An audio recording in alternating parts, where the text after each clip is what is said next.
Pierre Leduc. "You great idiot! Couldn't you wait? In 10 years, we should have had Alsace-Lorraine again." To relieve his mind, he sought for words to say, for attitudes. But his ideas escaped him and his head seemed on the point of bursting.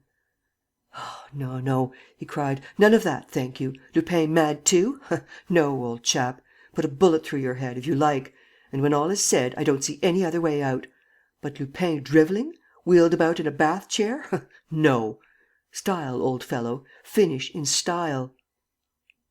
He walked up and down, stamping his feet and lifting his knees very high, as certain actors do when feigning madness, and he said: "Swagger, my lad, swagger.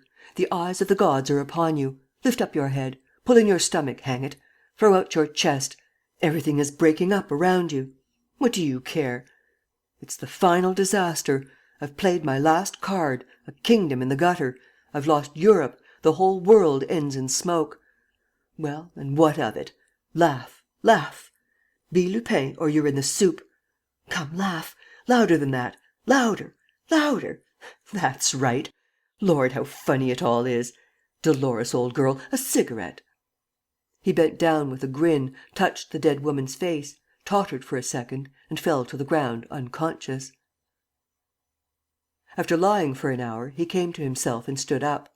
The fit of madness was over; and, master of himself, with relaxed nerves, serious and silent, he considered the position. He felt that the time had come for the irrevocable decisions that involve a whole existence. His had been utterly shattered, in a few days, under the assault of unforeseen catastrophes, rushing up, one after the other, at the very moment when he thought his triumph assured. What should he do? Begin again? Build up everything again? He had not the courage for it. What then? The whole morning he roamed tragically about the park and gradually realized his position in all its slightest details. Little by little, the thought of death enforced itself upon him with inflexible rigour. But whether he decided to kill himself or to live, there was first of all a series of definite acts which he was obliged to perform; and these acts stood out clearly in his brain, which had suddenly become quite cool. The midday Angelus rang from the church steeple. "To work," he said, firmly. He returned to the chalet in a very calm frame of mind, went to his room, climbed on a stool and cut the rope by which Pierre Leduc was hanging. "You poor devil," he said. "You were doomed to end like that, with a hempen tie around your neck. Alas, you were not made for greatness. I ought to have foreseen that and not hooked my fortune to a rhymester." He felt in the young man's clothes and found nothing. But, remembering Dolores' second pocket book, he took it from the pocket where he had left it. He gave a start of surprise. The pocket book contained a bundle of letters whose appearance was familiar to him; and he at once recognized the different writings. "The Emperor's letters!" he muttered, slowly. "The old chancellor's letters! The whole bundle which I myself found at Leon Massier's and which I handed to Count von Waldemar! How did it happen? Did she take them in her turn from that blockhead of a Waldemar?" And, suddenly, slapping his forehead: "Why, no, the blockhead is myself! These are the real letters. She kept them to blackmail the Emperor when the time came. And the others, the ones which I handed over, are copies, forged by herself, of course, or by an accomplice, and placed where she knew that I should find them. And I played her game for her, like a mug. By Jove, when women begin to interfere!" There was only a piece of pasteboard left in the pocket book, a photograph. He looked at it. It was his own. 2 photographs, Massier and I. The 2 she loved best, no doubt. For she loved me. A strange love, built up of admiration for the adventurer that I am, for the man who, by himself, put away the 7 scoundrels whom she had paid to break my head. A strange love. I felt it throbbing in her the other day, when I told her my great dream of omnipotence. Then, really, she had the idea of sacrificing Pierre Leduc and subjecting her dream to mine. If the incident of the mirror had not taken place, she would have been subdued. But she was afraid. I had my hand upon the truth. My death was necessary for her salvation, and she decided upon it." He repeated several times, pensively: "And yet she loved me. Yes, she loved me, as others have loved me, others to whom I have brought ill luck also. Alas, all those who love me die. And this one died too, strangled by my hand. What is the use of living? What is the use of living?" he asked again in a low voice. "Is it not better to join them, all those women who have loved me and who have died of their love? Sonia, Raymonde, Clotilde, Destange, Miss Clarke?"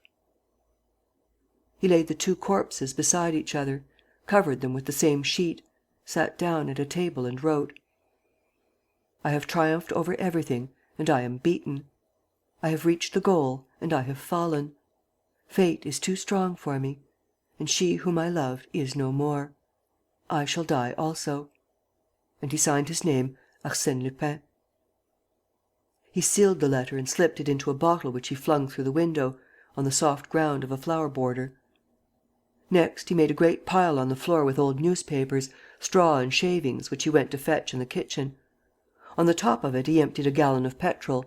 Then he lit a candle and threw it among the shavings. A flame at once arose and other flames leapt forth, quick, glowing, crackling. "Let's clear out," said Lupin. "The chalet is built of wood and it will all flare up like a match. And by the time they come from the village, break down the gates and run to this end of the park, it will be too late. They will find ashes, the remains of 2 charred corpses and, close at hand, my farewell letter in a bottle. Good-bye, Lupin. Bury me simply, good people, without superfluous state. A poor man's funeral. No flowers, no wreaths, just a humble cross and a plain epitaph. Here lies Arsène Lupin, adventurer." He made for the park wall, climbed over it and, turning round, saw the flames soaring up to the sky. He wandered back toward Paris on foot, bowed down by destiny, with despair in his heart. And the peasants were amazed at the sight of this traveller who paid with banknotes for his 15-penny meals. 3 footpads attacked him one evening in the forest. He defended himself with his stick and left them lying for dead. He spent a week at an inn. He did not know where to go. What was he to do? What was there for him to do? What was there for him to cling to? He was tired of life. He did not want to live. "Is that you?" Mme. Ernemont stood in her little sitting-room in the villa at Garches, trembling, scared and livid, staring at the apparition that faced her. Lupin! It was Lupin! "You!" she said. "You! But the papers said...." He smiled sadly. "Yes, I am dead." "Well, then," she said, naïvely. "You mean that, if I am dead, I have no business here? Believe me, I have serious reasons, Victoire." "How you have changed!" she said, in a voice full of pity. "A few little disappointments. However, that's over. Tell me, is Geneviève in?" She flew at him in a sudden rage: "You leave her alone, do you hear? Geneviève? You went to see Geneviève, to take her back? Ah, this time I shall not let her out of my sight. She came back tired, white as a sheet, nervous; and the colour has hardly yet returned to her cheeks. You shall leave her alone, I swear you shall." He pressed his hand hard on the old woman's shoulder. "I will, do you understand? I will speak to her." "No." "I mean to speak to her." "No." He pushed her about. She drew herself up and, crossing her arms: "You shall pass over my dead body first, do you hear? The child's happiness lies in this house and nowhere else. With all your ideas of money and rank, you would only make her miserable. Who is this Pierre Leduc of yours? And that Veldenz of yours? Geneviève a grand duchess! You're mad. That's no life for her. You see, after all, you have thought only of yourself in this matter. It was your power, your fortune you wanted. The child you don't care a rap about. Have you so much as asked yourself if she loved your rascally grand duke?